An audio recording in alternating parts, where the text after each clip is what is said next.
Региональная служба по тарифам утвердила новые расценки на проезд в пригородных пассажирских поездах.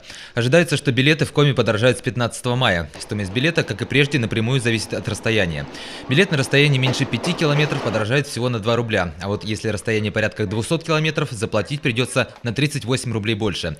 На 3 рубля подорожает и стоимость провоза багажа. В последний раз тарифы на пригородные пассажирские перевозки повышались в январе 2010 года. В Северной пригородной пассажирской компании, между тем, продолжают заявлять, предприятие работает в убыток. Только за первый квартал этого года убытки компании составили почти 190 миллионов, из них порядка 20 приходится на Республику Коми. Железнодорожники говорят, в такой ситуации о повышении качества перевозок говорить трудно и требуют возместить убытки из регионального бюджета.